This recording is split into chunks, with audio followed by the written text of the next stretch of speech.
karena adanya kondisi-kondisi belajar, yaitu internal dan eksternal. Nah, sehingga desain pembelajaran dapat dimaknai dari berbagai sudut pandang. Misalnya sebagai disiplin, sebagai ilmu, sebagai sistem, dan sebagai proses. Nah, kalau misalkan sebagai disiplin, desain pembelajaran membahas berbagai penelitian dan teori tentang strategi, serta proses pengembangan pembelajaran dan pelaksanaannya. Sebagai ilmu, desain pembelajaran merupakan ilmu untuk menciptakan spesifikasi pengembangan, pelaksanaan, penilaian, serta pengelolaan situasi yang memberikan fasilitas pelayanan pembelajaran dalam skala makro dan mikro untuk berbagai mata pelajaran pada berbagai tingkat kompleksitas. Nah, untuk sebagai sistem, desain pembelajaran merupakan pengembangan sistem pembelajaran dan sistem pelaksanaannya termasuk sarana serta prosedur untuk meningkatkan mutu belajar. Desain pembelajaran sebagai proses adalah pengembangan pengajaran secara sistematik yang digunakan secara khusus teori-teori pembelajaran untuk menjamin kualitas pembelajaran. Nah, maksudnya adalah penyusunan perencanaan pembelajaran harus sesuai dengan konsep pendidikan dan pembelajaran yang dianut dalam kurikulum yang digunakan. Nah, jadi desain pembelajaran adalah praktek penyusunan media teknologi komunikasi dan isi untuk membantu agar dapat terjadi transfer pengetahuan secara efektif antara guru dan peserta didik. Proses ini berisi penentuan status awal dari pemahaman peserta didik, perumusan tujuan pembelajaran, dan merancang perlakuan berbasis media untuk membantu terjadinya transisi. Idealnya, proses ini berdasar pada informasi dari teori belajar yang sudah teruji secara pedagogis dan dapat terjadi hanya pada siswa, dipandu oleh guru, atau dalam latar belakang berbasis komunitas. Nah, selanjutnya yaitu komponen utama desain pembelajaran. Itu ada pembelajar, tujuan pembelajaran, analisis pembelajaran, strategi pembelajaran, bahan ajar, dan penilaian belajar. Nah, untuk pembelajar ini merupakan yang menjadi fokus, pihak yang menjadi fokus. Jadi, perlu diketahui karakteristik siswanya, terus kemampuan awalnya dan prasyaratnya. Kemudian dalam mendesain pembelajaran kita juga harus tahu tujuan pembelajarannya. Nah, ini bisa bersifat umum dan khusus. Jadi ini merupakan penjabaran kompetensi yang akan dikuasai oleh pembelajar. Nah, kemudian setelah ada pembelajar sudah memiliki tujuan pembelajarannya, kita juga melakukan analisis pembelajaran. Nah, analisis pembelajaran ini merupakan proses menganalisis topik atau materi yang akan dipelajari. Nah, setelah itu supaya pembelajarannya ini efektif, kita juga membutuhkan yang namanya strategi pembelajaran. Nah, strategi pembelajaran ini dapat dilakukan secara makro dalam kurun waktu 1 tahun atau mikro dalam kurun satu kegiatan belajar mengajar. Nah, setelah itu kita juga perlu yang namanya bahan ajar. Nah, bahan ajar ini adalah format materi yang akan diberikan kepada pembelajar. Nah, setelah itu biasanya kan kita di akhir itu melakukan penilaian belajar. Nah, penilaian belajar ini merupakan pengukuran kemampuan atau kompetensi yang sudah dikuasai atau belum. Nah, jadi ini semua adalah komponen utama desain pembelajaran. Nah, selanjutnya, sifat-sifat pembelajaran. Nah, sifat-sifat desain pembelajaran merupakan hal yang mendasar dalam desain itu sendiri, karena dari sifat-sifat tersebut dapat diketahui apa kelebihan dan kekurangan suatu desain pembelajaran. Nah, ini sifat-sifat desain pembelajarannya, berorientasi pada peserta didik, alur berpikir sistem atau sistematik, kemudian empiris dan berulang. Nah, untuk ini yang pertama berorientasi pada peserta didik, desain pembelajaran memang mengacu pada peserta didik. Nah, setiap individu peserta didik dipertimbangkan memiliki kekhasan masing-masing. Nah, di sini saya mengutip pendapat dari Smaldino. Setiap peserta didik berbeda satu sama lain karena yang pertama itu karakteristik umumnya. Nah, sifat internal peserta didik yang mempengaruhi penyampaian materi seperti kemampuan membaca, jenjang pendidikan, usia, atau latar belakang sosial. Nah, selain itu ada kemampuan awal atau prasyarat. Nah, kemampuan dasar yang harus dimiliki sebelum peserta didik akan mempelajari kemampuan baru. Nah, jika kurang, kemampuan awal ini sebenarnya yang menjadi mata rantai penguasaan isi atau materi dan menjadi penghambat bagi proses belajar. Nah, kemudian gaya belajar juga merupakan berbagai aspek psikologis yang berdampak terhadap penguasaan kemampuan atau kompetensi. Cara mempersepsikan sesuatu hal, motivasi, kepercayaan diri, tipe belajar, seperti verbal, visual, kombinasi, dan sebagainya. Kemudian, alur berpikir sistem atau sistematik, yaitu konsep sistem dan pendekatan sistem diterapkan secara optimal dalam desain pembelajaran sebagai kerangka berpikir. Sistem sebagai rangkaian komponen dengan masing-masing fungsi yang berbeda, bekerja sama dan berkoordinasi dalam melaksanakan suatu tujuan yang telah dirumuskan. Nah, rumusan ini menunjukkan bahwa kegiatan belajar mengajar jika diuraikan terjadi sebagai suatu sistem keberhasilan atau kegagalan dalam pelaksanaannya. Nah, dapat disebabkan oleh salah satu komponen saja. Jadi, jika ada perbaikan, maka seluruh komponen perlu ditinjau kembali. Nah, empiris dan berulang, ini setiap model desain pembelajaran bersifat empiris. Model apapun yang diajukan oleh pakar telah melalui hasil kaji teori, serta serangkaian uji coba yang mereka lakukan sendiri sebelum dipublikasikan. Pada pelaksanaannya, pengguna dapat menerapkan dan memperbaiki setiap tahap berulang kali sesuai dengan masukan yang bertujuan untuk meningkatkan efektivitas pembelajaran. Nah, selanjutnya kita masuk ke bagian 2, yaitu karakteristik desain pembelajaran. Nah, desain pembelajaran ini harus berorientasi pada peserta didik, berorientasi pada tujuan, terfokus pada pengembangan dan peningkatan kinerja. Hasil belajar harus bisa diukur dengan cara yang valid dan terpercaya. Selain itu, desain pembelajaran harus mengandung hal-hal yang empiris, berulang, dan dapat dikoreksi sendiri, dan merupakan usaha yang dilakukan secara bersama. Nah, ini dia karakteristik desain pembelajaran. Nah, yang pertama, berpusat pada siswa. Nah, desain pembelajaran seharusnya mempertimbangkan suatu pendekatan pembelajaran peserta didiklah yang mempengaruhi konten aktivitas, materi, dan fase belajar. Pendekatan ini memosisikan peserta didik pada pusat belajar. Pendidik memberikan kesempatan kepada peserta didik untuk belajar secara independen dan saling membantu antara satu dengan yang lainnya, serta melatih mereka dengan memperhatikan keterampilan yang dibutuhkan untuk berbuat secara efektif. Nah, pendekatan pembelajaran yang berpusat pada peserta didik mencakup berbagai teknik, seperti mengganti sistem penyajian yang menggunakan ceramah dengan pengalaman belajar aktif. Menetapkan teknik open-ended problem merupakan pendekatan yang membutuhkan proses berpikir kritis dan kreatif, melibatkan peserta didik dalam simulasi dan bermain peran, dan menggunakan self-paced dan cooperative learning. Nah, implementasi pendekatan pembelajaran yang berpusat pada peserta didik secara tepat akan membawa dampak pada meningkatnya motivasi belajar. Semakin menguat daya pemahaman, semakin mendalam pengertian terhadap ilmu pengetahuan yang dipelajari, dan semakin positif sikap peserta didik terhadap mata pelajaran yang diajarkan. Pembelajaran yang berpusat pada peserta didik bukanlah suatu pendekatan baru dalam pembelajaran, melainkan telah muncul seiring dengan berkembangnya teori konstruktivisme yang berakar pada pandangan pendidikan progresif yang orientasinya terpusat pada perkembangan anak. Nah, John Dewey mengatakan belajar itu aktif, dapat menjangkau pikiran, melibatkan asimilasi organik yang dimulai dari dalam. Kita mengambil posisi untuk berada pada pihak anak dan juga berangkat darinya. Yang dipelajari itu adalah anak, bukan mata pelajaran yang menentukan kualitas dan kuantitas belajar. Nah, maksud dari pernyataan John Dewey ini menunjukkan bahwa Dewey telah meletakkan anak pada posisi yang sangat penting. Oleh karena itu, belajar harus terpusat pada peserta didik. Nah, desain pembelajaran berorientasi tujuan.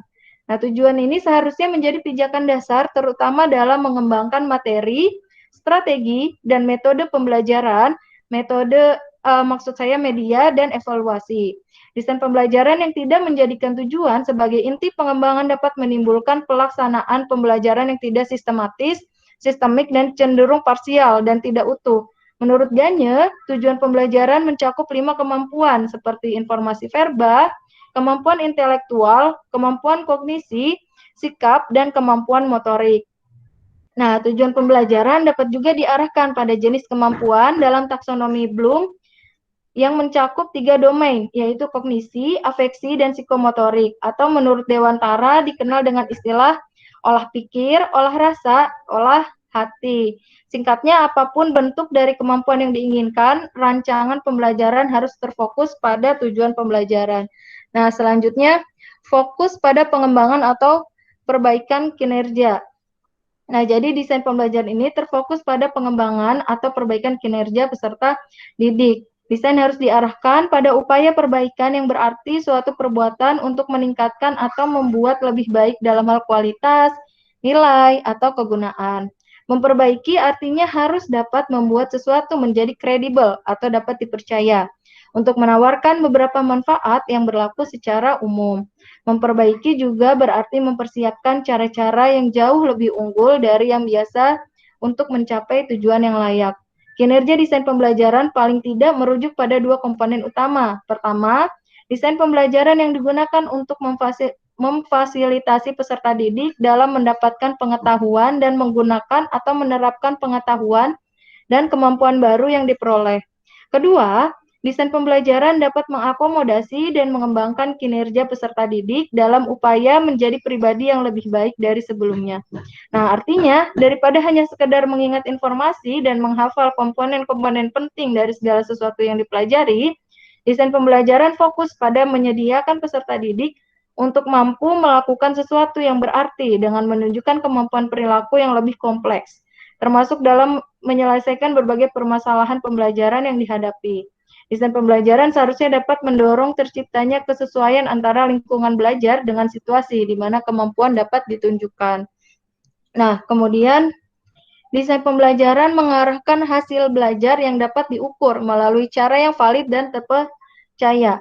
Nah, mengembangkan instrumen pengukuran hasil belajar yang valid dan dapat dipercaya tentu merupakan harapan semua pendidik. Namun, sering juga terjadi pengukuran yang keliru karena tidak mencakup aspek-aspek yang diukur atau dapat mengembangkan instrumen yang sesuai dengan objek yang diukur.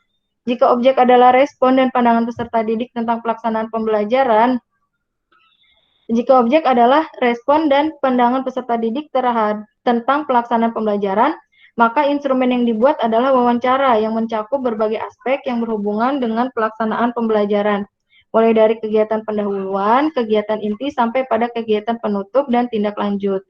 Jika instrumen yang dikembangkan berupa tes, multiple choice, atau esai, atau menjodohkan, maka sasaran kinerja yang diukur tidak valid, apalagi jika diukur tentang reliabilitasnya, kecuali aspek yang diukur adalah pemahaman belajar atau penguasaan materi pembelajarannya. Maka tes seperti pretest dan post-test merupakan instrumen yang cocok untuk dikembangkan. Kemudian, desain pembelajaran bersifat empiris, berulang, dan dapat dikoreksi sendiri. Nah, data ini merupakan jantungnya proses desain pembelajaran. Pengumpulan data dimulai sejak analisis awal dan berlanjut hingga sampai pada tahap implementasi. Misalnya, selama fase analisis data dapat dikumpulkan sehingga dapat dibandingkan apa yang telah dipahami peserta didik dengan apa yang dibutuhkan untuk dipahami. Bimbingan dan umpan balik dari ahli mata pelajaran atau kuliah menentukan ketepatan dan relevansi keterampilan dan pengetahuan untuk diajarkan. Hasil penelitian dan pengalaman pendahuluan mengarahkan penyeleksian strategi dan media pembelajaran. Data yang dikumpulkan selama uji formatif membawa implikasi pada revisi-revisi yang diperlukan, dan data dari lapangan sesudah implementasi memberikan jawaban apakah pembelajaran yang diselenggarakan efektif atau tidak. Sekalipun data tidak selalu menjawab dan memenuhi kebutuhan yang diinginkan, namun dapat digunakan sebagai dasar rasional untuk membuat keputusan dan menjadi dasar dalam menyelesaikan proyek dengan berhasil. Nah, yang terakhir, desain pembelajaran adalah upaya tim. Nah, jadi memang benar bahwa mungkin saja desain pembelajaran dapat dilakukan sendiri, baik dalam menyediakan sumber, kerangka, mampu dalam hal penyeleksian dan pengembangan media, materi, dan metode yang digunakan. Tetapi, Keterlibatan pihak lain dalam suatu tim sangat dibutuhkan karena pada hakikatnya proyek desain merupakan usaha bersama dalam upaya menciptakan suatu produk yang lebih baik. Ditinjau dari segi luas kawasan, ruang lingkup, dan kompleksitas teknis, kebanyakan proyek desain pembelajaran membutuhkan kemampuan khusus dari individu. Pada tingkat minimum, suatu tim terdiri atas ahli konten mata pelajaran atau mata kuliah tertentu, pengembang pembelajaran, satu atau lebih personel produksi, dukungan tenaga khusus, dan seorang manajer proyek. Kadang-kadang, seorang individu mengambil peranan lebih banyak dari individu lainnya dalam suatu tim. Tetapi proyek yang lebih besar tanpa kecuali membutuhkan spesialisasi yang lebih besar pula. Misalnya, proyek berteknologi tinggi membutuhkan programmer komputer, videografer, editor, seni grafik, dan para pengembang. Nah, jadi segitu saja yang bisa saya sampaikan. Terima kasih banyak kepada teman-teman yang sudah menyimak penjelasan dari saya tentang memahami desain pembelajaran, yaitu konsep desain pembelajaran. Saya kembalikan lagi ke Pak Tian ya, berarti ya Pak ya? Ya. Terima kasih banyak. Iya, sama-sama Bu Laili. Slide-nya jangan di turn off-nya, jangan di turn off kan ya Bu Laili. Oh iya. Iya. Alhamdulillah nih Pak Lukman sudah bergabung. Assalamualaikum Pak Lukman. Waalaikumsalam warahmatullahi wabarakatuh. Ya, maaf Pak Tian, ada tadi itu saya pikir besok gitu, makanya saya jadwal besok rencananya. Ternyata saya lihat lagi tanggal 14 ini sekarang. Oke, ini ada miss berarti. Iya. Oke, silakan dilanjutkan Pak Tian. Ya, ini mohon maaf Pak Lukman, tadi kita mulai 15.45, jadi menunggu Pak Lukman bergabung gitu. Sekarang sudah bergabung. Pak Lukman ingin menyampaikan sesuatu, Pak Lukman? Bagaimana Pak? Ingin menyampaikan sesuatu Pak Lukman terkait dengan ini? Belum. Belum Pak. Saya masih ini WA Pak Tian.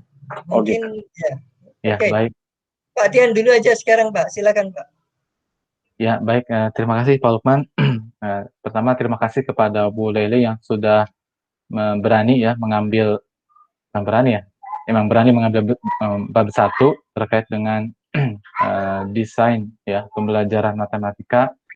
Di bab ini memang kita fokus untuk memahami ya apa itu desain ya, desain pembelajaran matematika secara umum tentunya.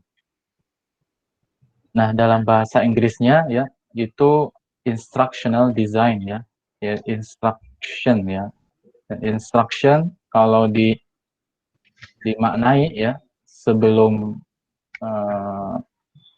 sebelumnya gitu itu pengajaran ya, instruksi pengajaran. Tapi sekarang ya terjadi perubahan ya, perubahan dari pengajaran menjadi pembelajaran. Maka di sini di bahasa Indonesia itu dipadankan dengan desain pembelajaran ya. Nah, kata desain ini bahasa Indonesianya ya, itu bukan D ya, tapi pakai I ya. Desain ya. Desain pembelajaran. Itu kan ada yang pakai E, ada yang pakai I ya.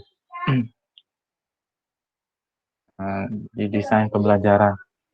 Jadi sekarang ya kita memahami instruction itu sebagai pembelajaran. Ini di situ ada interaksi dari berbagai aspek ya.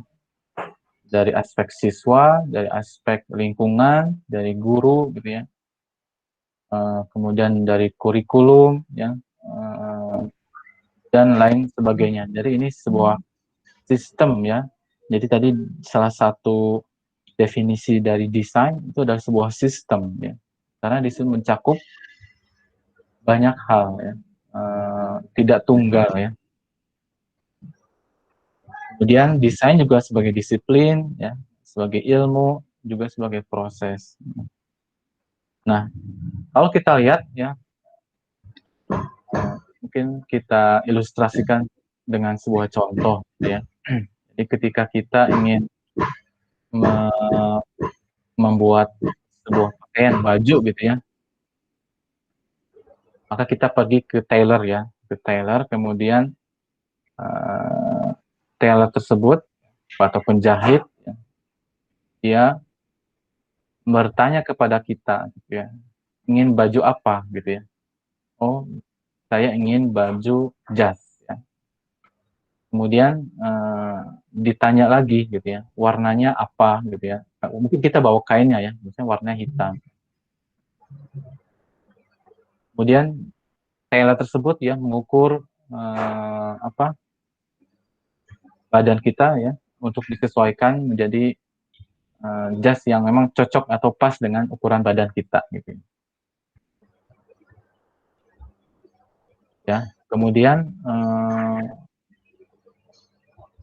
misalkan dari modelnya gitu ya, kan jas juga dia punya model-model ya, kurang tahu modelnya seperti apa gitu, tapi ada model-model jas juga gitu, ya. Jadi tailor atau penjahit bertanya modelnya pengen seperti apa gitu ya. Kemudian kita sampaikan, oh modelnya ingin model A gitu ya.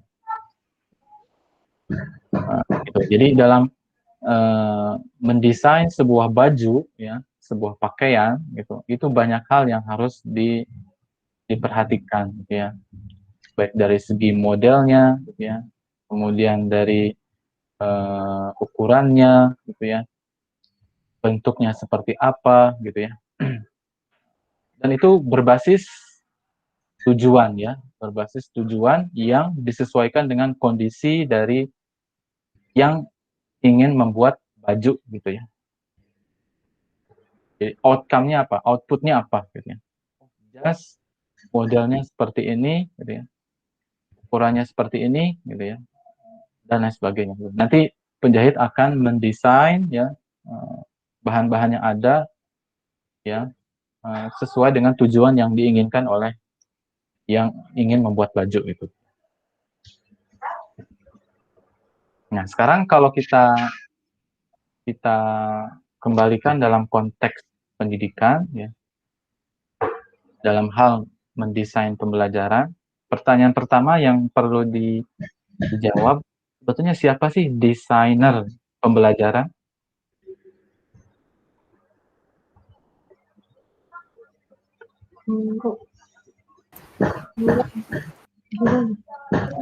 Guru.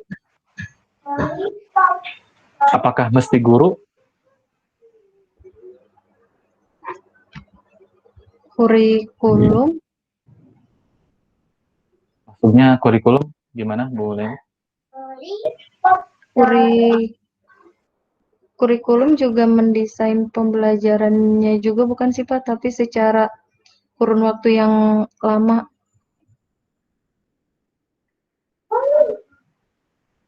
Atau hanya guru ya? Atau guru deh kayaknya Pak. Guru ya? Iya. Yang lain tidak boleh? Boleh tidak? Boleh, Pak. Boleh.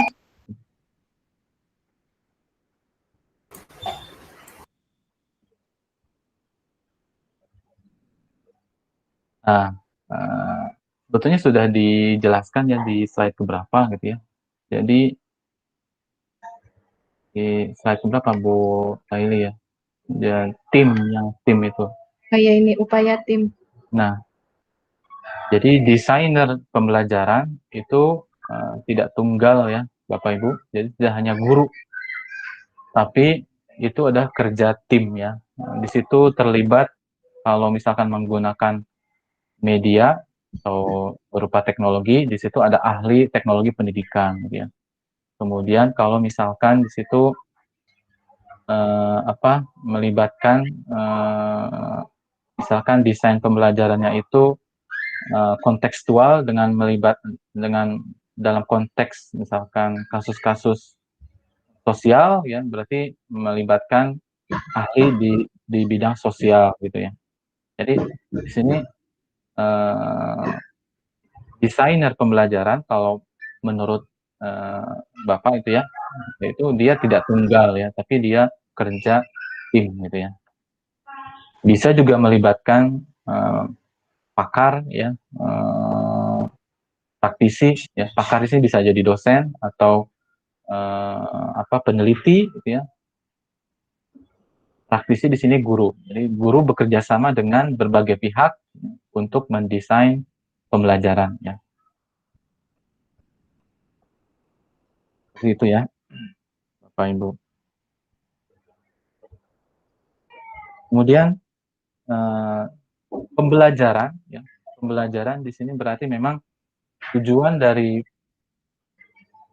proses pembelajaran, ya, itu membelajarkan siswa. Artinya siswa, ya, diupayakan untuk belajar, ya, mencapai tujuan yang ditetapkan, gitu ya. Bukan instruksi yang satu arah, ya, Bapak Ibu, ya. Jadi siswa tidak hanya menerima apa yang disampaikan oleh guru. Seharusnya siswa diberikan kesempatan, ya, untuk mengembangkan kemampuannya secara mandiri, ya, secara mandiri untuk mencapai tujuan yang diinginkan. Maka di sini berpusat pada siswa. Jadi dalam mendesain pembelajaran itu fokusnya adalah siswa, bukan topik, bukan topik. Topik itu hanya sebagai alat, ya. Matematika itu sebagai alat sebetulnya untuk siswa mengembangkan kemampuan-kemampuan kognitif, kemampuan afektif, kemampuan psikomotor. Nah, kemampuan kognitif, afektif, psikomotor itu adalah tujuan, ya, tujuan dari proses pembelajaran, gitu ya, dari proses pembelajaran. Jadi topik matematika itu hanya sebagai alat, ya, alat agar siswa itu dapat mengembangkan kemampuannya, gitu ya. Maaf, ada.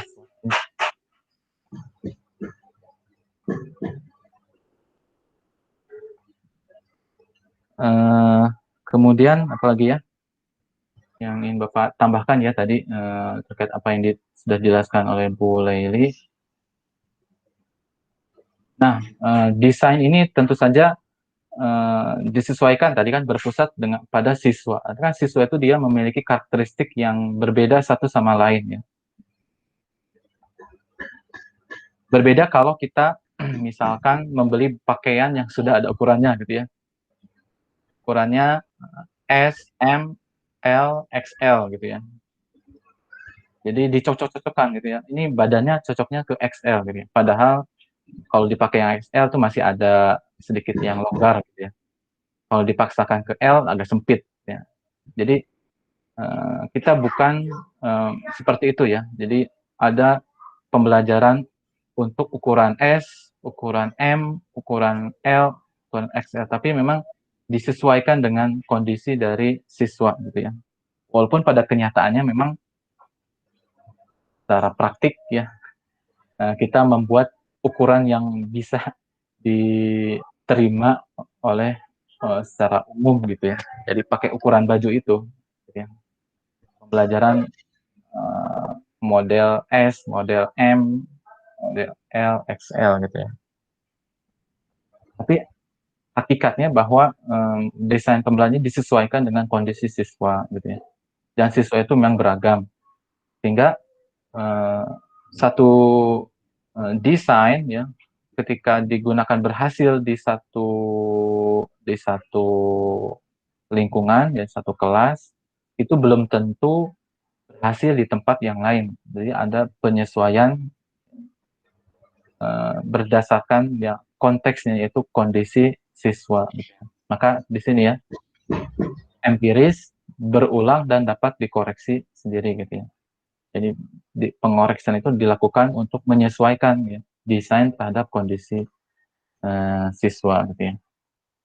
Ya itu mungkin tambahan dari Bapak ya terkait dengan desainer, ya, desain pembelajaran.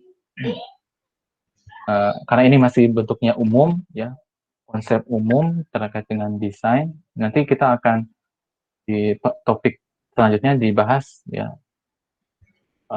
komponen apa saja yang perlu diperhatikan dalam desain pembelajaran. Gitu. Itu dari saya. Dari Pak Lukman, silakan Pak Lukman ingin menambahkan. Baik, terima kasih Pak Tian. Ya, saya menambahkan sedikit, sudah banyak ulasan dari Pak Tian tadi ya terkait dengan desain pembelajaran. Benar yang dikemukakan. Maaf ya, ini kondisinya ada suara-suara karena saya di pinggir jalan ini. Maksudnya rumahnya karena di pinggir jalan. Oke.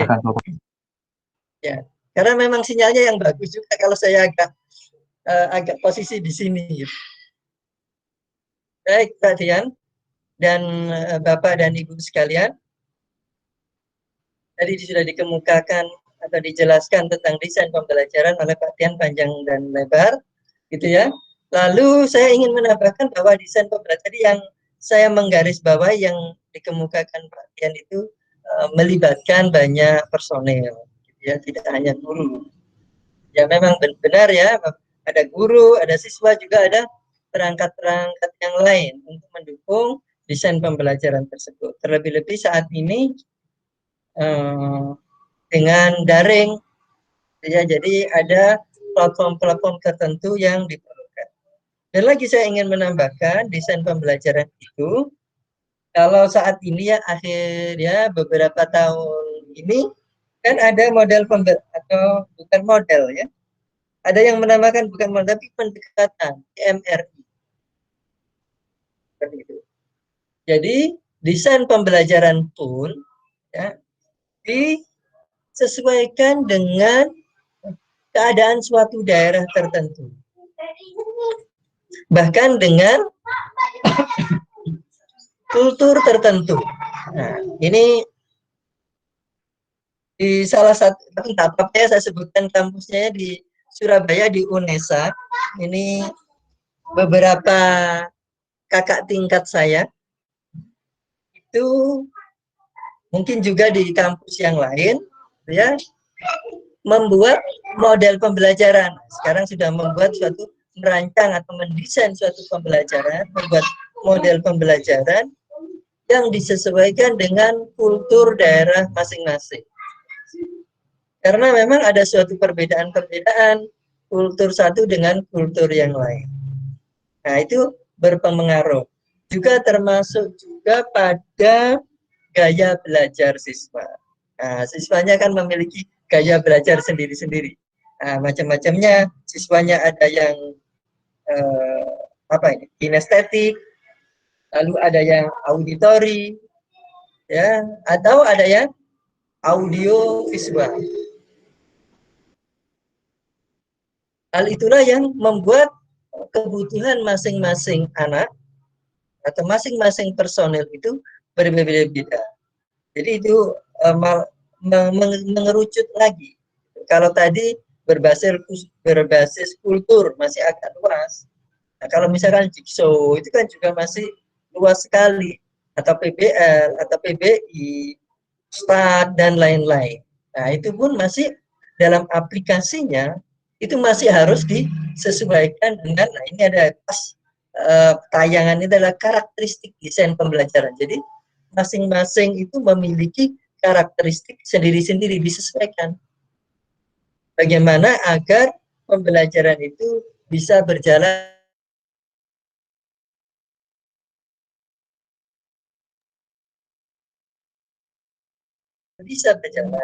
Namun jika ada penyesuaian dengan keadaan siswa, baik itu kultur ataupun gaya belajar siswa, tentulah ya, akan memiliki atau menghasilkan yang lebih dibandingkan keadaan yang tidak sesuaikan dengan keadaan siswa tersebut atau kultur. Minimal kultur lah ya. Masing-masing daerah itu memiliki gaya sendiri-sendiri. Bahkan di suatu kota tertentu itu di daerah tengah atau di daerah pinggir itu sudah berbeda kalau saya lihat. Kalau saya dulu termasuk di daerah tengah kota, gitu ya. Kalau saya amati belajarnya sebelah. Saat ini beberapa waktu yang lalu, ya, atau saat ini ya, saya tinggal di daerah pinggir kota, bahkan masuk desa ya, rumah saya itu.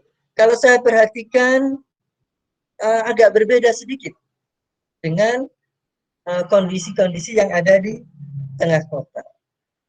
Pengaruh-pengaruh budaya-budaya itu berpengaruh bagaimana guru itu menyampaikan dan melakukan pendekatan kepada siswa-siswinya. Begitu tambahan dari saya. Silakan Pak Tian atau ada moderatornya. Ya, terima kasih Pak Lukman. Ini ada moderatornya. Oke. Ya, menarik ya apa yang disampaikan Pak Lukman terkait dengan pembelajaran matematika yang disesuaikan dengan kearifan lokal ya Pak Lukman. Ini Di UNESA banyak Pak. Iya. Ada beberapa teman yang atau mungkin di UPI atau mungkin di UNES atau di kampus-kampus lain ya, atau bahkan di negara-negara lain mungkin juga ada Pak Tian. Iya, iya. Sekarang itu yang sedang tren ya Bapak Ibu itu namanya etnomatematika. Memang etnomatematika ini menjadi tren karena dia menyesuaikan dengan kearifan lokal setempat gitu ya. Di strategi pendekatan, kemudian konten matematika yang disampaikan gitu ya, itu disesuaikan dengan kondisi lingkungan sekitar gitu ya. Karena kondisi lingkungan di kota dengan yang di desa tentu beda gitu ya. Soal yang diberikan di kota dengan di desa itu kan itu berbeda ya. Terima kasih Pak Lukman ya atas ininya masukannya. Baik Bapak Ibu, kita lanjutkan ya ke presentasi selanjutnya. Terima kasih kepada Bu Leli ya atas presentasinya. Semoga cepat sembuh ya gejala-gejala lanjutannya semoga cepat hilang ya. Amin. Terima kasih banyak Pak. Ya. Bapak Ibu ada yang menyampaikan satu orang terkait dengan desain pembelajaran di topik satu ini? Hitung sampai 3, 1, 2, 3, tidak ada sepertinya. Kita lanjut ke bab kedua, tapi yang bab kedua itu Bu Dies ya. Bu Dies. Sedang sakit Pak Iya, kalau nggak salah. Iya, sedang sakit. Beliau tadi sudah menghubungi Bapak ya secara pribadi. Ini katanya beliau sedang sakit, jadi kita skip mungkin ya. Kita skip Bu Dies, mudah-mudahan pekan depan bisa bergabung untuk mempresentasikan bab keduanya, sehingga kalau bab 2 kita skip, kita lanjut ke bab selanjutnya, bab 3. Siapa ya? Ya Pak Tian, silakan Pak Tian. Bab 3 sekarang ya. Bab 3 itu Bu Roslin ya? Iya, saya Pak. Sudah siap Bu Roslin? Sudah Pak. Ya, silakan. Mas panggilannya apa? Bu Roslin? Roslin aja Pak. Roslin ya, iya silakan. Ya. Izin share screen Pak. Ya, silakan.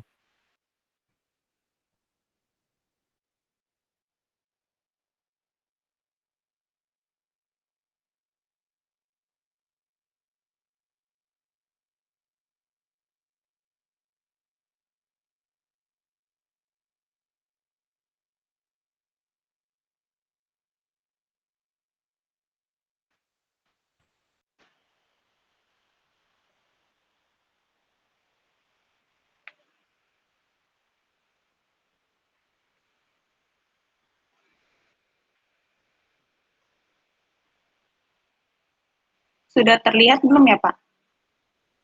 Sudah, silakan Bu Roslin. Sudah, Ibu Roslin, silakan. Ya, terima kasih Pak Lukman dan Pak Tian. Perkenalkan saya Roslin.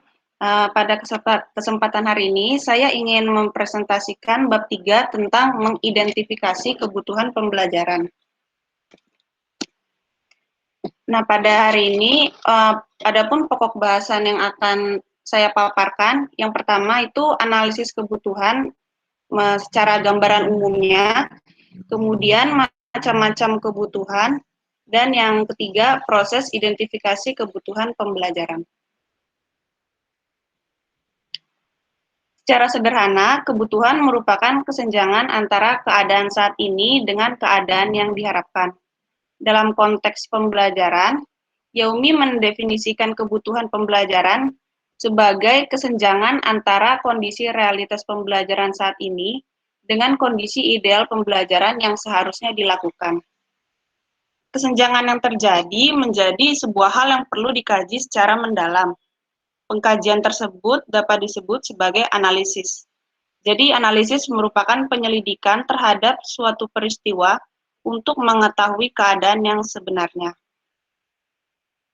Jadi, dapat dikatakan bahwa analisis kebutuhan merupakan upaya untuk mencari penyebab yang mendasari kesenjangan antara kondisi ideal, yaitu kondisi yang diharapkan, dengan kondisi aktual saat ini, yang pada akhirnya nanti akan membawa kepada perubahan. Analisis kebutuhan menjadi poin penting dalam membantu seorang desainer pembelajaran untuk menentukan kebutuhan pembelajaran seperti apa yang perlu dikembangkan dengan cara mengumpulkan informasi melalui wawancara ataupun observasi. Adapun, ya Pak. Maaf, slide-nya memang masih di 1 ya? Oh, udah maju Pak. Oh, belum ini ya? Sama Belum. perhatian. Oke. Ya. Kalau sekarang Pak? Iya. Ada di fungsi analisis kebutuhan nggak Pak? Ya, sudah berubah, Bu. Ya. Oh iya, kalau gitu saya nggak usah ini aja kali ya, gini aja. Iya Pak. Nah, adapun fungsi analisis kebutuhan menurut Morrison dibagi menjadi 4. Yang pertama, mengidentifikasi kebutuhan yang relevan, yaitu mengidentifikasi masalah apa yang kira-kira mempengaruhi kinerja seseorang. Yang kedua, mengidentifikasi kebutuhan kritis, yaitu mengidentifikasi kebutuhan apa yang memiliki pengaruh dalam segi finansial, keamanan, atau mungkin bisa mengganggu lingkungan pembelajaran. Yang ketiga, menyusun prioritas dalam memilih intervensi. Dan yang keempat, menyediakan data untuk menilai efektivitas pembelajaran. Selanjutnya, macam-macam kebutuhan, Burto dan Merrill mengidentifikasi 6 kategori kebutuhan yang biasa digunakan untuk melakukan penilaian kebutuhan. Yang pertama, kebutuhan normatif. Kebutuhan ini diidentifikasi dengan membandingkan hasil yang dicapai siswa dengan standar regional atau nasional yang ada. Contohnya itu, tes masuk perguruan tinggi dapat dijadikan pertimbangan oleh para pengembang pembelajaran. Yang kedua, kebutuhan komparatif itu diidentifikasi dengan membandingkan kelompok sasaran dengan kelompok lain yang masih sederajat. Contohnya itu, membandingkan 2 kelas yang ekivalen atau 2 sekolah yang sejenis untuk melihat perbedaan skor, fasilitas, atau proses pembelajaran. Yang ketiga, kebutuhan yang dirasa, yaitu keinginan untuk memperbaiki keadaan. Kebutuhan ini dapat diidentifikasi melalui wawancara atau angket. Yang keempat, kebutuhan ekspresif, yaitu kebutuhan yang dirasa tadi diubah ke dalam bentuk tindakan. Yang kelima, kebutuhan antisipatif, yaitu mengidentifikasi perubahan yang akan terjadi di masa depan, sehingga suatu pelatihan dapat didesain sebelum mengimplementasi perubahan. Contohnya itu, misalnya seorang kepala sekolah berniat untuk menerapkan metode baru seperti cooperative learning di tahun depan. Maka kebutuhan antisipatif di sini adalah pengetahuan guru yang memadai untuk menerapkan cooperative learning tersebut. Dan yang terakhir, kebutuhan insiden kritis, yaitu kegagalan terhadap suatu program tertentu yang jarang terjadi, tetapi memiliki konsekuensi yang signifikan terhadap keberhasilan program. Selanjutnya, saya akan menjelaskan proses identifikasi kebutuhan. Terdapat berbagai pendekatan yang bisa digunakan untuk melakukan analisis kebutuhan. Yang pertama, menurut Morrison, dia membagi menjadi 4 tahap. Tahap pertama yaitu perencanaan, yaitu mengidentifikasi siapa audiensnya, jenis data seperti apa yang perlu dikumpulkan, dan mendesain bagaimana data tersebut akan dikumpulkan. Contohnya, mendesain apakah data akan dikumpulkan melalui interview, atau kuesioner, atau focus group meetings, dan lain-lain. Setelah dilakukan tahap perencanaan, kemudian tahap mengumpulkan data. Di sini, seorang desainer pembelajaran harus dapat mempertimbangkan ukuran sampel, bagaimana mengumpulkan instrumen tersebut dengan menggunakan sampel yang representatif. Biasanya di sini bisa digunakan dengan rumus-rumus statistik. Yang ketiga, analisa data. Hasil dari analisa data itu berupa identifikasi kebutuhan, identifikasi 6 macam kebutuhan yang tadi, yaitu kebutuhan normatif, komparatif, kebutuhan yang dirasa, ekspresif, antisipatif, dan insiden kritis. Di sini, Morrison menyarankan untuk menggunakan metode Delphi dalam memprioritaskan kebutuhan. Metode ini merupakan merupakan proses yang terstruktur untuk mengumpulkan dan menganalisis pengetahuan yang diperoleh dari para ahli melalui serangkaian kuesioner. Dan yang terakhir yaitu menyusun laporan akhir, di mana terdapat 4 bagian yang harus termasuk ke dalam laporan akhir. Yang pertama, rangkuman tujuan. Kedua, rangkuman proses, termasuk bagaimana dilakukan dan siapa yang terlibat. Yang ketiga, rangkuman hasil dalam bentuk kuantitatif, misalnya menggunakan grafik, maupun kualitatif dengan menggunakan laporan naratif jika diperlukan. Dan yang terakhir, rekomendasi berdasarkan data.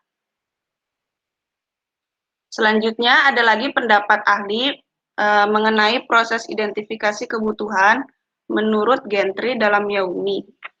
Ia membagi ke dalam 7 tahap. Tahap pertama yaitu mengidentifikasi masalah. Jadi, tahap pertama mengumpulkan data untuk menentukan masalah atau kesenjangan yang terjadi dalam suatu program. Kemudian, masalah tersebut divalidasi untuk menentukan apakah masalah tersebut merupakan masalah yang baik. Apabila masalah tersebut merupakan masalah yang baik, kemudian masalah tersebut akan diterjemahkan ke dalam pernyataan kebutuhan. Selanjutnya, masalah tersebut akan diterjemahkan lagi ke dalam pernyataan tujuan. Lalu tahap kelima yaitu menyesuaikan tujuan sekarang dengan tujuan baru, yaitu menggabungkan tujuan baru dengan tujuan pembelajaran sekarang dalam suatu daftar tunggal. Selanjutnya yaitu memvalidasi tujuan yang telah disesuaikan. Apakah tujuan yang telah ditetapkan seorang desainer pembelajaran itu telah sesuai dengan kelompok atau individu yang belajar. Dan yang terakhir adalah memprioritaskan tujuan, yaitu membuat prioritas urutan mendesak untuk dilakukan. Perlu dicatat, meskipun terdapat berbagai pendekatan berbeda, namun setiap pendekatan di sini menggunakan terminologi yang sama yang merujuk ke proses analisis kebutuhan. Dan hasil dari setiap pendekatan tersebut nantinya akan tetap sama. Kemudian menentukan keberhasilan suatu analisis kebutuhan. Tentunya seorang desainer pembelajaran ingin mengetahui kapan ia telah sukses dalam melakukan analisis kebutuhan. Mengevaluasi keberhasilan analisis kebutuhan dapat dilakukan dengan menggunakan kombinasi teknik evaluasi formatif dan evaluasi sumatif untuk menentukan apakah seorang desainer pembelajaran membantu memecahkan masalah atau memenuhi kebutuhan tertentu atau membawa perubahan yang diinginkan. Di sini, evaluasi formatif adalah pengumpulan informasi dengan tujuan memperbaiki pembelajaran yang telah diberikan. Dimaksudkan untuk mengetahui sejauh mana seseorang terbentuk setelah mengikuti suatu program tertentu. Tes formatif ini bisa juga disamakan sebagai ulangan harian atau kuis dari suatu kegiatan yang dilakukan secara periodik untuk mengukur pencapaian kompetensi siswa setelah menyelesaikan satu atau lebih kompetensi yang menjadi target ketercapaian program pembelajaran. Adapun evaluasi sumatif merupakan metode untuk mengambil keputusan di akhir pembelajaran yang berfokus pada hasil belajar. Tes dalam rangka pendidikan digunakan untuk memperoleh bukti tentang taraf keberhasilan proses belajar mengajar. Tes ini atau biasa juga dikenal sebagai ujian akhir semester. Jadi melalui aktivitas tes formatif, guru dapat memberikan ulangan harian secara periodik di setiap akhir kompetensi. Di samping itu, komunikasi dengan siswa juga berlangsung selama proses analisis kebutuhan untuk mengecek data yang diperoleh sesuai secara berkala, kemudian nanti guru akan memberikan feedback apabila diperlukan. Selanjutnya nanti aktivitas evaluasi sumatif berperan untuk mengecek apakah kinerja siswa sudah berkembang. Nah, analisis kebutuhan yang dilakukan dengan benar oleh seorang desainer pembelajaran dapat memberikan kontribusi yang signifikan kepada proses pembelajaran.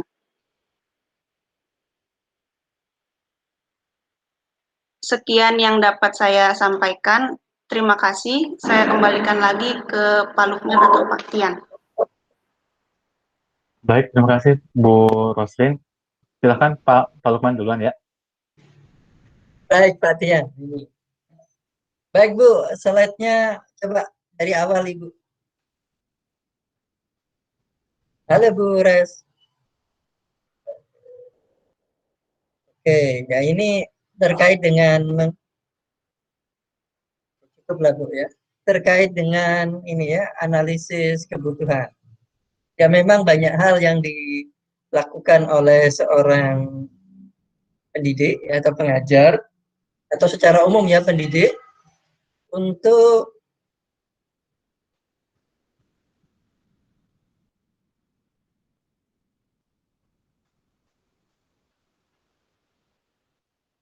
menganalisis kebutuhan-kebutuhan apa yang dilakukan. Tadi sudah diinformasikan ya oleh Bu Roselin.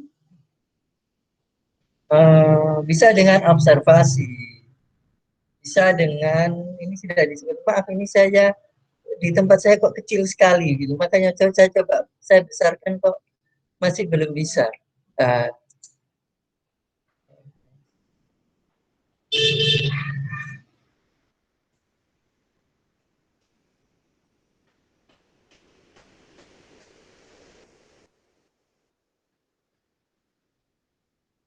Oke, ini masih belum bisa ini, nggak tahu. Kecil jadi tampilannya. Ini, oh ya, oke, tampilannya masih kecil. Oke, ya. Baik, bisa dilakukan dengan instrumen-instrumen tertentu, ya, analisis kebutuhan itu. Juga bisa dengan pengamatan. Atau juga bisa dengan gabungan. Jadi Bapak dan Ibu sekalian, jika akan nanti ini saya langsung ke mengarah kepada penelitian Bapak dan Ibu sekalian, khususnya untuk tesis Bapak dan Ibu, itu bisa melakukan suatu analisis kebutuhan atau observasi, ya dengan cara observasi atau dengan cara angkat-angkat tertentu untuk nanti topik apa yang akan diteliti.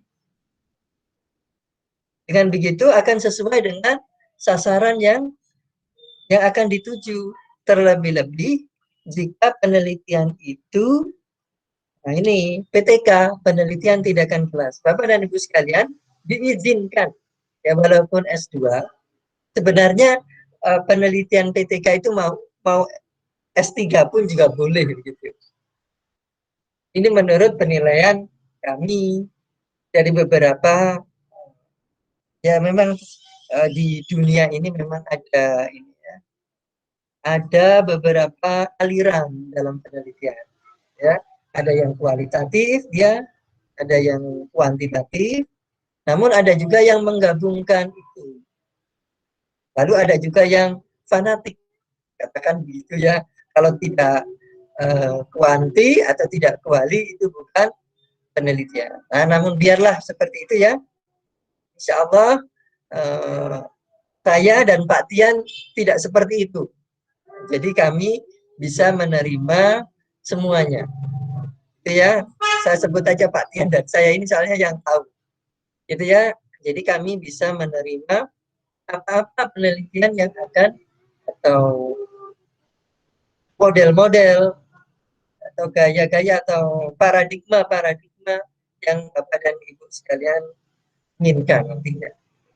Nah, terkait dengan analisis kebutuhan ini, dari situ Bapak dan Ibu sekalian akan menggali kebutuhan-kebutuhan apa yang akan diperlukan. Nah, untuk pembelajaran, ya, kalau untuk PTK tadi ya, ini kan untuk pembelajaran. Jadi yang dibutuhkan, oh ini adalah anaknya kurang aktif. Harus diterapkan model pembelajaran yang bagaimana memberikan instrumen-instrumen atau langkah-langkah step by step gitu ya untuk mengaktifkan siswa-siswinya.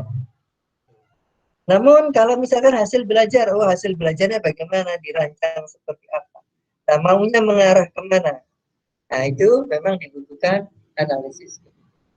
Kalau tadi ada yang tahapan yang terakhir itu, apa Bu istilahnya Ibu? Coba slide yang kelima ini Bu, seperti itu. Oke, kebutuhan isi insiden kritis. Tuh, nah ini saya ngomong di PTK saja. Ketika dalam suatu siklus ternyata tidak sesuai seperti yang diharapkan, nah ini maka dilakukan suatu siklus berikutnya. Maka dibutuhkan treatment baru untuk memperkecil kekurangan-kekurangan yang ada. Ini yang dimaksud dengan insiden kritis ini kalau yang saya tangkap. Mungkin nanti ada tambahan dari Pak Tian. Seperti itu Bapak dan Ibu sekalian. Dan saya berharap sekarang rancanglah. Saya kalau nggak salah sudah pernah mengusulkan ke Pak Tian, ke Pak Makmuri untuk Bapak dan Ibu sekalian sudah mendapatkan pembimbing. Maaf mungkin Pak, salah satu Bu Rosalinda aja tadi sudah mendapatkan pembimbing Bu. Halo Bu Rosalin. Iya Pak. Sudah mendapatkan pembimbing. Pembimbing untuk tesis. Belum ada sih Pak. Oh begitu. Saya pernah mengusulkan di grup. Mungkin beliau agak apa namanya terlalu sibuk ya, sehingga chat saya tidak terbaca atau lupa begitu ya. Saya pernah mengusulkan di grup supaya apa Bapak dan Ibu sekalian lebih panjang melakukan bimbingan, melakukan diskusi dengan pembimbing sehingga mengarah kepada suatu topik yang benar-benar Bapak dan Ibu tekuni di sana. Dan harapan saya tidak lama-lama studinya ya, cukuplah 4 semester atau 2 tahun itu udah lulus lah. Syukur-syukur kalau bisa kurang dari itu. Itu harapan saya begitu. Jadi semakin Bapak dan Ibu sekalian itu mendapatkan topik penelitian, harapan saya semakin cepat lulus. Seperti itu. Ya nanti sambil nyantai-nyantai itu insya Allah akan saya sampaikan lagi ke Pak Makmuri untuk segera diberikan pembimbing. Nah ini terkait dengan analisis kebutuhan ini tadi. Bapak dan Ibu sekalian segera dapat dan segera melakukan diskusi dengan pembimbingnya dan harapannya segera lulus. Nah itu ya terkait dengan analisis kebutuhan ini. Silakan Pak Tian, mungkin ada tambahan lagi. Ya, terima kasih Pak Lukman. Ini sekedar berbagi saja ya Bapak Ibu terkait dengan analisis kebutuhan. Teori yang sering digunakan ya untuk mendesain atau mengembangkan sesuatu yang paling terkenal itu adalah ADDIE ADDIE ya, EDI ya, EDI. Itu singkatan ya. Jadi A-nya itu analysis, ya, D-nya itu design, 3-nya itu development, I-nya itu implementation, yang kelima evaluation ya. Nah, tahapan pertama untuk mengembangkan sesuatu atau mendesain sesuatu adalah analisis, Bapak Ibu. Ini yang pernah ya Pak alami ya dalam menganalisis, yaitu mendesain perkuliahan seminar tesis. Nah, ini Bapak Ibu akan mengambil ya mata kuliah seminar tesis semester ke berapa ya? Ketiga atau keempat ya, Pak? Ketiga ya. Tiga sepertinya. Nah, sebelumnya di semester sebelumnya mata kuliah seminar tesis itu hanya formalitas tertera dalam di akad gitu. Jadi mata kuliahnya ada, kemudian mahasiswanya ada, dosennya ada, tapi perkuliahannya tidak ada gitu ya. Jadi diserahkan semuanya kepada mahasiswa untuk menyusun proposal gitu ya.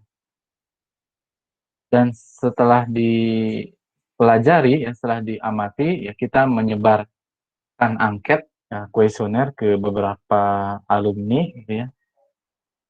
Ternyata ya mata kuliah seminar tesisnya disoroti ya. Karena ketika mahasiswa tidak merasa apa istilahnya ya terpantau ya, itu biasanya ya tidak ya tidak terkontrol, artinya malah menunda-nunda gitu ya, menunda-nunda, dan akibatnya beberapa mahasiswa ya atau sebagian besar mahasiswa itu tidak lulus tepat waktu gitu ya. Kemudian kemarin sebelum semester ini berjalan ya, sebelum 114, di akhir 113 beberapa dosen itu berdiskusi bagaimana merancang atau mendesain mata kuliah seminar tesis ya. Tentu saja tadi berdasarkan kebutuhan-kebutuhan yang disampaikan oleh mahasiswa yang sudah lulus ya, sudah lulus dan istilahnya baik itu yang lulus tepat waktu atau yang lulus tidak tepat waktu. Nah, akhirnya kita mendesain mata kuliah seminar tesis yang dimana di sana terdapat pertemuan tiap pekannya gitu ya. Tujuannya adalah untuk pertama memberikan pengetahuan kepada mahasiswa bagaimana menentukan judul, kemudian istilahnya melakukan analisis atau ya analisis artikel, kemudian review artikel gitu ya. Bagaimana itu plagiarisme, bagaimana melakukan parafrase dan lain sebagainya, itu sudah dirancang dengan harapan ya mahasiswa itu dapat menyelesaikan proposal ya tepat waktu dalam mata kuliah seminar tesis gitu ya. Tapi ini belum teruji ya desain ini karena masih berjalan, tapi terus dievaluasi tiap pekan bagaimana prosesnya gitu ya. Nanti di akhir akan dilihat apakah mata kuliah desain yang telah dirancang ini berhasil atau tidak gitu. Kalau tidak berhasil berarti memang harus ada perbaikan lagi gitu. Itu kalau di kasus di ini ya di perkuliahan. Kalau di sekolah mungkin Bapak Ibu nanti ketika mencoba memberikan sebuah di model pembelajaran tentu harus dilihat dulu prasyarat yang dimiliki oleh siswa gitu ya, apakah sudah memiliki prasyarat atau belum gitu. Kalau misalnya belum, bagaimana nih strategi apa yang harus Bapak Ibu lakukan ketika prasyaratnya belum dimiliki gitu ya. Identifikasi prasyarat ini penting ya, layaknya seperti seorang dokter yang mendiagnosis penyakit yang dialami oleh pasien gitu. Kalau misalkan diagnosisnya kurang tepat, ya. Misalkan sakit di tangan, tapi ternyata data disampaikannya di kepala, kan nanti obatnya nggak sesuai gitu ya. Jadi diagnosis itu penting untuk dilakukan tindakan selanjutnya. Ya, seperti itu ya. Ini mungkin masukan dari saya ya. Tadi sudah dari Pak Lukman juga menambahkan ya. Pak Lukman?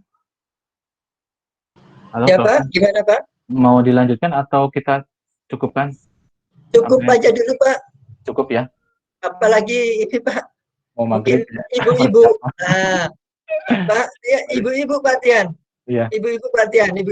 Mungkin kita sih ini ya tidak terlalu terganggu. Gitu.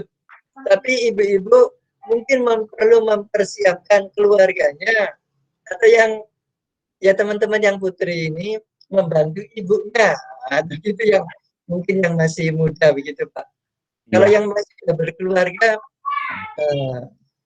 tentu lebih repot Pak. Iya, baik Pak Lukman. Berarti hari ini kita 2 saja Bapak Ibu. Mudah-mudahan pekan depan 3 ya Bapak Ibu. Ya. Mungkin waktunya dibuat lebih efektif lagi untuk tampilan di pekan depan. Pak Lukman, ada yang disampaikan lagi sebelum kita tutup? Nah, cukup itu ya Pak Tian. Baik. Ya cukup ini Ya. ya. Terima kasih Pak Lukman. Bapak Ibu, ini yang terkait dengan topik atau judul artikel yang akan Bapak Ibu kembangkan dalam sebuah tulisan. Nanti tolong ditentukan ya Bapak Ibu. Boleh Bapak Ibu berkomunikasi dulu dengan dosen pembimbingnya, kan sudah dibagi ya untuk Pak Lukman 5 mahasiswa, kemudian saya juga 5 mahasiswa. Jadi sebelum menentukan judul boleh Bapak Ibu berkonsultasi ya, terkait dengan judul sebelum menginputnya di Google Form ya. Jadi mudah-mudahan pekan depan bisa ketika sudah divalidasi oleh Pak Lukman dan juga saya, nanti Bapak Ibu bisa lanjutkan untuk menulis ya, untuk memudahkan nanti selesai ya artikel tersebut sampai nanti di UAS gitu, tidak memanjang gitu ya. Baik Pak. Ya. Baik Pak. Ada yang ditanyakan Bapak Ibu?